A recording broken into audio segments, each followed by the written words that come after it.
Hər vaxtınız xeyir olsun, hörmətli xanımlar və cənablar, işin adamı başladı.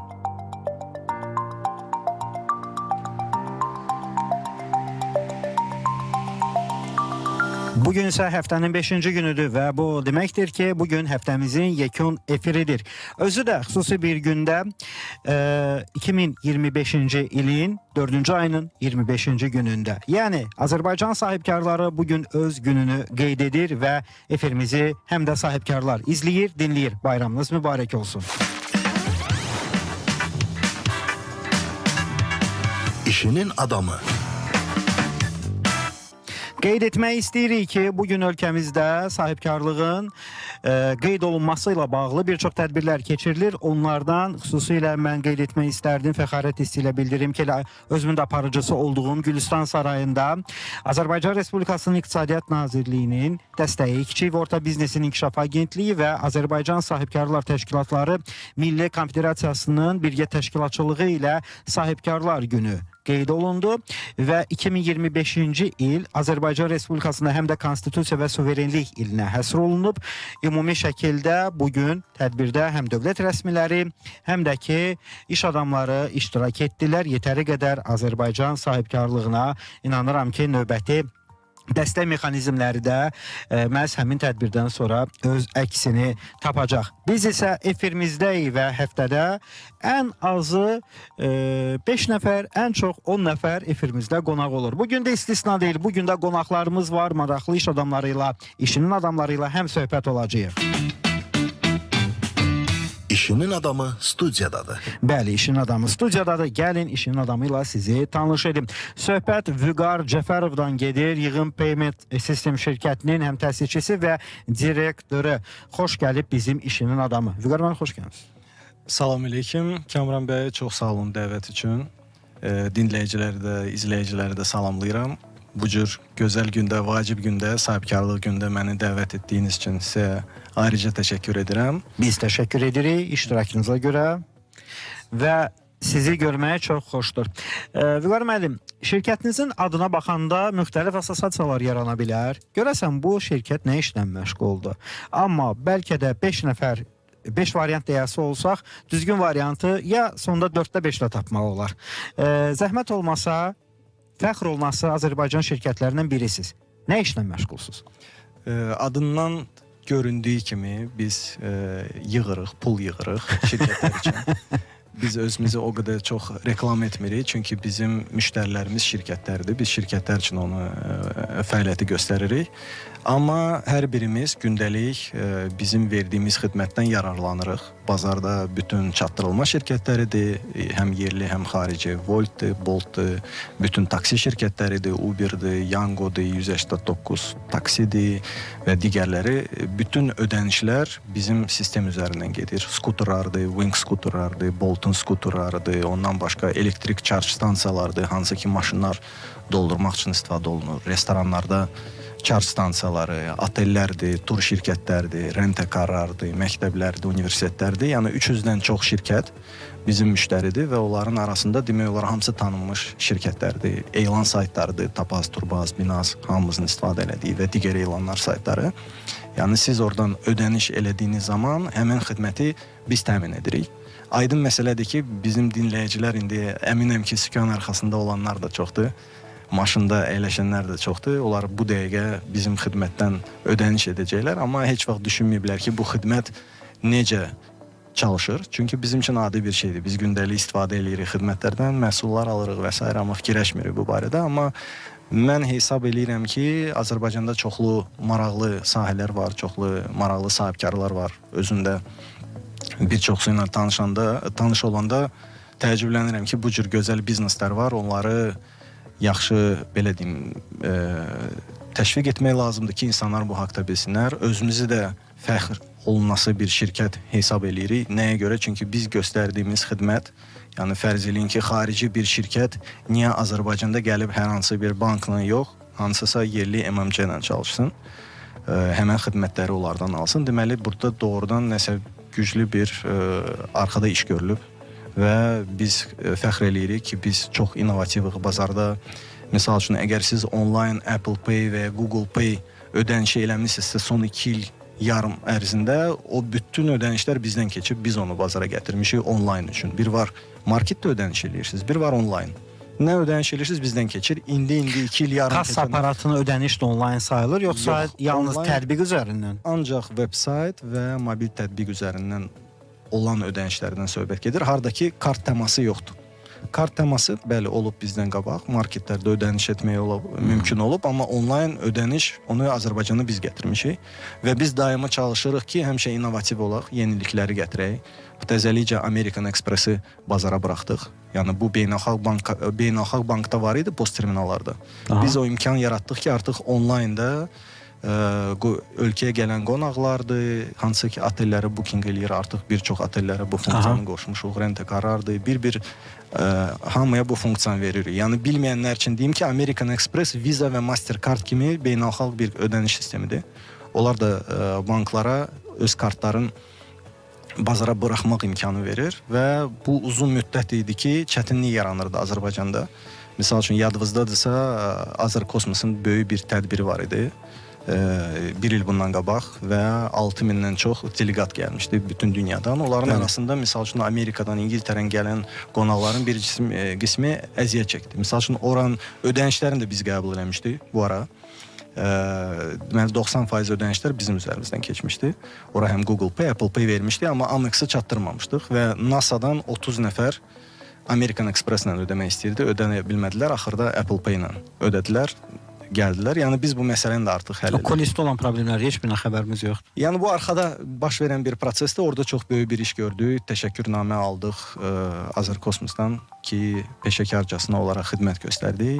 Yəni yeni bir format idi. Yəni elə ölkələrdən gəlirdilər ki, ömründə turist olmayıb o ölkədən. Onların kartları avtomatik adətən bloka düşür, ödəniş keçmir. Məsələn, adam hardansa Angoladan gəlir, heç vaxt kart ödəniş olmayıb. Biz o bütün xırda məsələləri hamısını nəzərə alıb şərait yaratdıq ki, hamı rahat ödənişini eləyib ölkəyə gələ bilsin. Həm tədbirə, həm də ki, gəlib otellərdə istirahət elə bilsin. Orada 2 dənə istiqamət var idi. Bu şirkətlər sizlə işləmək istəyir, yoxsa işləmək məcburiyyətindədirlər? Yəni o sistemi yalnız siz bilirsiniz dilini, onlayn ödəmələrin. Hər iki variant. Yəni müasir bu iş üslubudur, biznes üslubudur. Ona görə deyirəm. Yəni standart işlə məşğul deyilsiniz. Bəli. Hər iki variant var.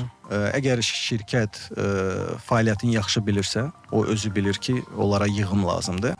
Ola bilər ki, yeni şirkət olsun, tam fərqini hiss eləməsin. Bizim müştəri bazamız əsas olaraq orta və iri bizneslərdir. Hansı ki, uzun müddətli biznes qurur, çətin modelləri var, günü-gündən yeni istəkləri var, hər gün nəsə təzə fikirləşirlər, onu reallaşdırmaq istəyirlər və bu kimi, belə deyim, xırdalıqlar, yəni biz biznesə uyğunlaşan həllər veririk. Bir var ki, misal üçün bank böyük təşkilatdır, onlar adətən standart bir həll verir. Deyirlər ki, inteqrasiya ilə uyğunlaşın. Biz də eləncə deyil. Biz prosesləri tam başa düşürük, tövsiyələr veririk, iştirak edirik proseslərdə, çalışırıq ki, onlara uyğun maksimal effektiv həll verək ki, user, ödəyici, istifadə zamanı maksimal yaxşı, keyfiyyətli xidmət ala bilsin. Sonra yaranacaq problemləri də maksimal tez, rahat həll etmək olsun. Həmən prosesləri rahat izləmək olsun. Yəni fərq böyükdür. Biz misal üçün rahat deyirik ki, bizə qoşulan şirkət, yəni sırf bizim xidmət olduğuna görə artıq 15-30% satışları artacaq. Müştəri məmnuniyyəti artacaq. Çünki biz bildiyimiz müəyyən bir təcrübə var, hansı ki biz öz tərəfimizdən görürük və biz onunla paylaşırıq şirkətlərlə. Yəni eyni zamanda konsaltinq edirik, gələcək problemlər haqqında danışırıq, gələcək istəklər olanda necə böyümək lazımdır, o haqqda danışırıq. Yəni bizim potensial müştərimiz uzun müddətli müştəridir. Bir çox yerli şirkətlər, onlar biznesə başlayanda biznesi bir mərtəbəli ev kimi görür.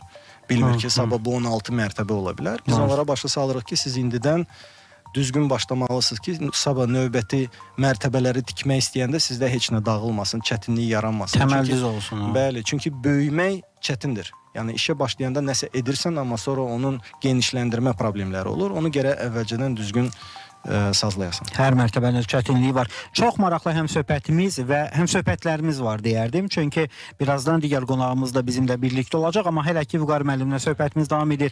Əziz izləyicilər, o qədər maraqlı bir sahənin nümayəndəsidir ki, Vüqar müəllim, mən əlaqə nömrəmizi deməyi belə unutmuşam, eybi yox. Gəlin qısa fasiləni elan edək. Fasilədən sonra isə həm əlaqə nömrəsini deyəcəyim, həm də ki maraqlı suallarla efirimiz davam edəcək.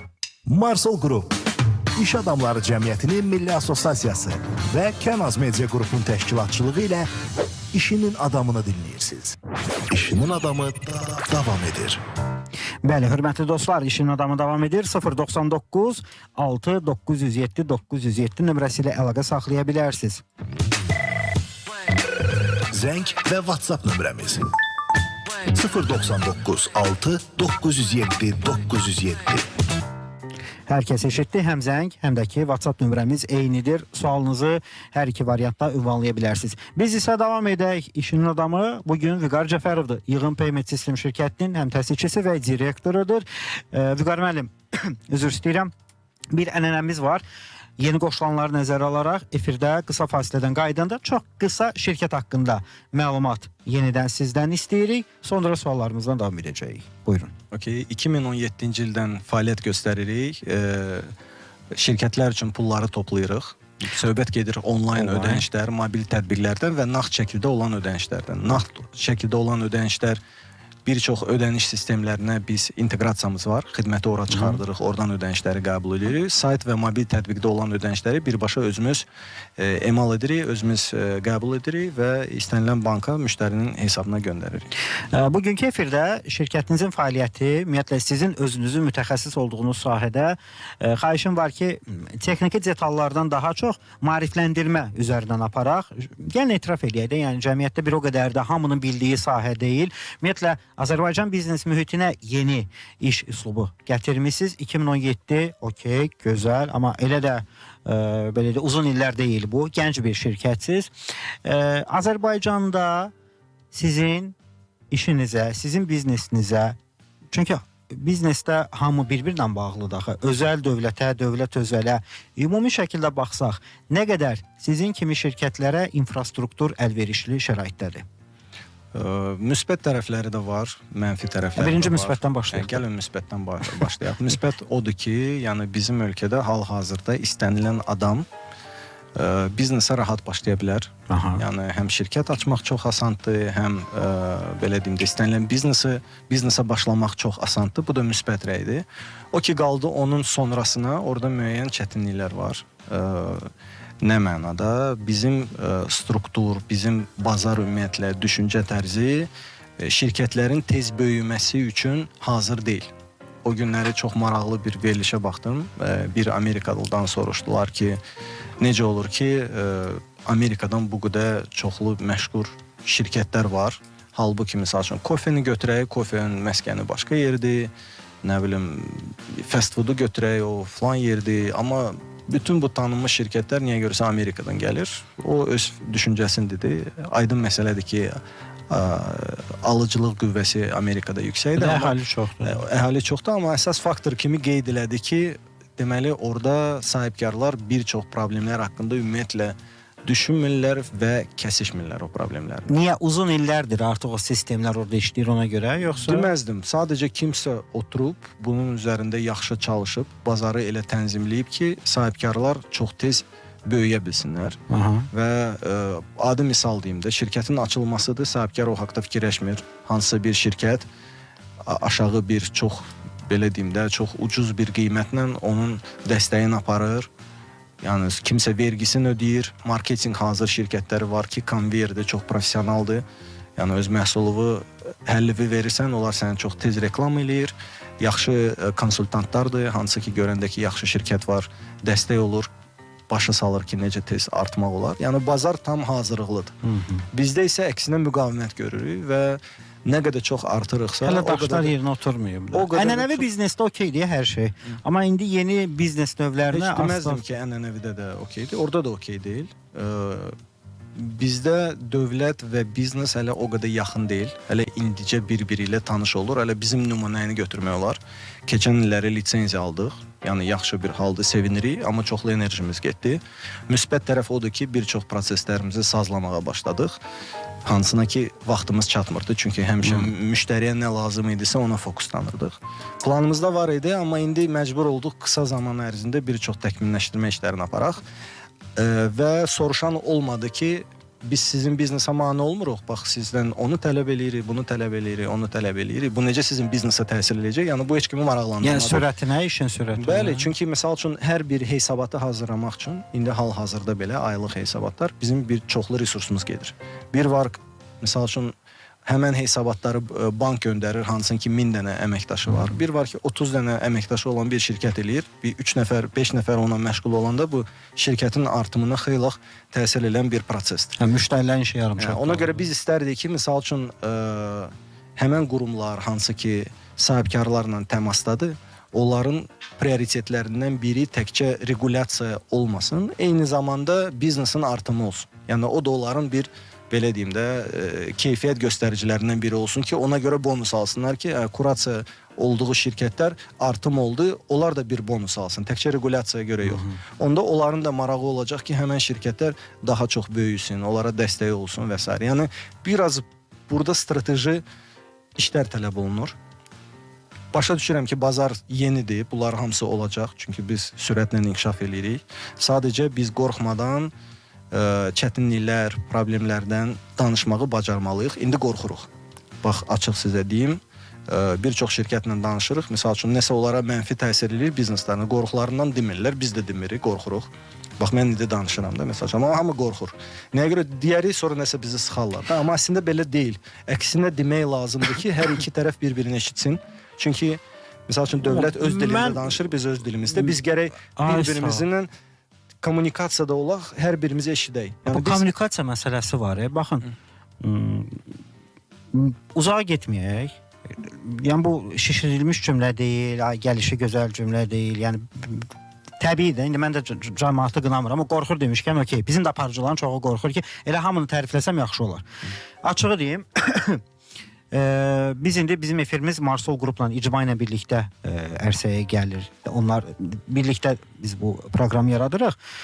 Çox sıx-sıx tez bir zamanda, tez tarixlərdə görürəm il ərzində. Dövlət qurumları nümayəndələri gəlir, özü də yaxşı vəzifə tutan məsul şəxslər gəlir. Hətta rəsmi tədbirlərin özündə belə dövlət qurumları nümayəndələri tam cəsarətli deyir ki, əziz sahibkarlar, xanım sahibkarlar və bəy əfəndilər, zəhmət olmasa probleminizi deyin. Siz deməsəz, biz hardan bilək? Və çox vaxt sahibkarlardan soruşuram. Bax, deyirəm, gəl sosial şəbəkəvi aç və mən sənin izlədiyin səhifələrə baxım. Kim bugün Kobyan izləyir, kim bugün İqtisadiyyat Nazirliyini izləyir, kim bugün deyək ki, vergilərin və s. Bu səhifələri kim izləyir? İzlədiyimiz nələr var? Xəbər saytlarıdır. Xəbər saytları okey də qonşumuz, rəqib və yaxud dost şirkət pul qazandı, okey, əla. Və bir tərəfdən də baxırsan ki, dövlət qurumları əməli başlı mətbuat, PR-na, nə bilim, marketing komandasına vəsait ayırır. O komanda da işləyir də. İndi bu neynəsin? Gəlsin bir Azərbaycandakı hər MMC-si olan insanın telefonunu götürüb özünü follow eləsin. Biraz da bizim özümüzdə var da, haqqına deyək. Biz də deyək, onlar da kömək eləməsə, hə, əla. Amma demirik, indi hər məqamda da, hər deyiləndə kömək eləyirlər. Kömək də eləyirlər. Bax, bizim neçə layihəmiz, belə deyim də, pioner layihə olub, bazarda belə bir şey olmayıb. Həmən bu Bolt şirkəti əvvəlcə istəyirdi qeyri-rezident kimi bizimlə müqavilə bağlasın ki, biz pulları Estoniyaya keçidək və bununla bağlı çoxlu danışıqlarımız oldu. Nəticədə yerli şirkətlə bağladıq, amma əsas o deyildi. Əsas odur ki, o proses necə getdi. Biz vergilərlə, idarəsi ilə çoxlu danışıqlar apardıq, prosesi baş saldıq, çoxlu təqdimatlar elədik, göstərdik ki, bu proses necə çalışacaq. Yəni, resursumuz, gücümüz çox getsə də, yəni bu mümkündür. Sadəcə siz dediyiniz kimi bu kommunikasiya kanalları hələ tam sazlanmayıb.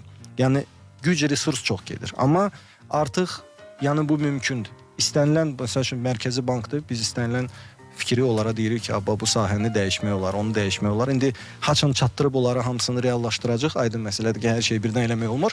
Amma əsas siz dediyiniz kimi odur ki, yəni artıq bunu çatdırmaq olar. Yəni fikri çatdırmaq olar və bunun üçün platformalar olmalıdır, rahat. Gəlin birini mən tövsiyə eləyim. Bəli, bəli. Elə hamı daxil olsun bu dəqiqə. Çox rahat şəkildə Instagram hamıda var. Instagramda icma.org.az. Yəni organization.org, okey? Yazın ora əziz sahibkarlar. Direktə yazın, heç özünüzü yormayın. Əmin olun o komanda sizə geri dönəcək. İş Adamları Cəmiyyəti Milli Assosiasiyasından söhbət gedir. Bütün sektorlarında nümayəndələri üçün orada yəni bu komissiyalar var. Çox tez-tez yenə deyirəm, dövlət qurumlarından görüşlər olur, amma standart görüşlər deyil. Salam, mən sənin təriflim, sən mənim təriflə. Hər şey belə yaxşı, gözəl, güllük, gülistanlıq elə deyil. Ciddi mövzular üzərində işləyirlər. Özü də bunda hesabatı gedir. Yəni mən özüm də orada tez-tez iştirak edirəm deyə media reklam komissiyasında görürəm ki, orada bir potensialı var.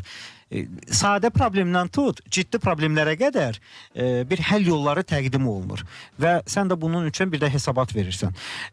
Ona görə də baxın, indiki bizim söhbətimizin belə özünün bir gözəl, ən azı ikimizə gözəl bir faydası dəyəcək inşallah.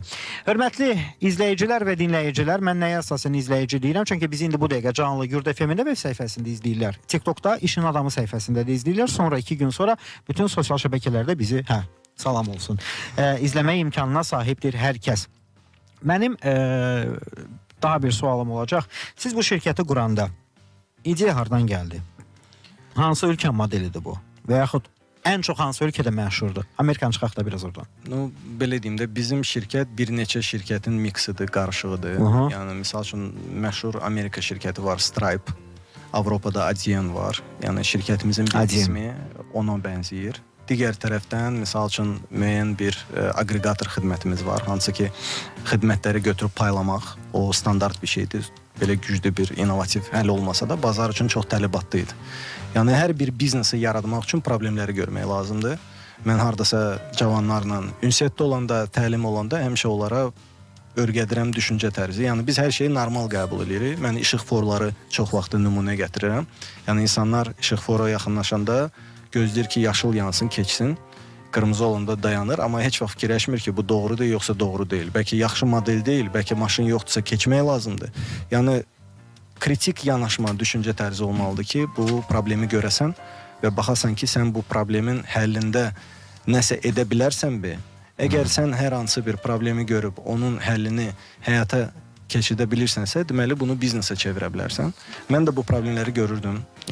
Təkcə mən yox, yəni mənim partnyorlarım var. Biz birgə şirkəti yaratdıq. Onlarsız bu mümkün olmazdı. Güclü komandamız var. Azərbaycanlılardan mısınız? Bəli, hamısı Azərbaycanlıdır. Fəxr eləyirik sizlə. Bəli, çox sağ olun. Yəni ona görə mən fikirləşirəm ki, istənilən adam fokuslanmalıdır ki, bizim cəmiyyəti, bizim yaşadığımız mühiti necə yaxşılaşdırmaq olar, onların hamısını biznesə çevirmək olar.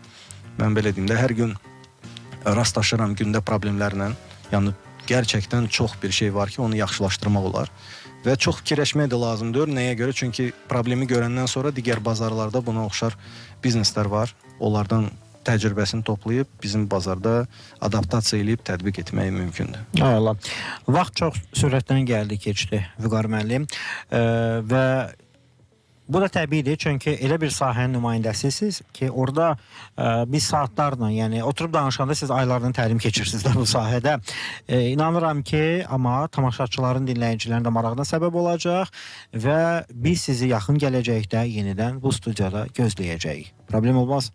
Mən Kəmran bəy, mən heç fikir vermədim, heç bilmədim efir nə qədər getdi. Ürək sözlərimiz çox idi. İndi inanıram ki, nəsə maraqlı oldu dinləyicilərə də. Təşəkkür edirəm. Mən özüm sizdən çox şey öyrəndim. Yəni məlumatlandım. Çox maraqlı idi söhbətimiz. Çox sağ olun Kəmran bəy. Minnətdaram sizə. Mən efirdə davam edirəm. Sizi uğurlaya bilməyəcəm. Üzürlü sayın, özünüzü qoruyun. Sizə və komandanıza uğurlar. Mən şəxsən Azərbaycan vətəndaşı olaraq sizin həqiqətən də fəxr edirəm. Sizin kimi insanların çox olması, digər bu tərz şirkətlərin yaranmasında, gənc nəslinin yetişməsində, regionda, dünyada söz etdirə biləcəyimiz layihələrin həyata keçirilməsində öz sözünü deyəcək, inanırım. Çox sağ olun. Təşəkkürlər. Vüqar müəllim bizimlə birlikdə idi. Vüqar Cəfərov, Yığım Peyment Sistem şirkətinin həm təsisçisi və direktoru.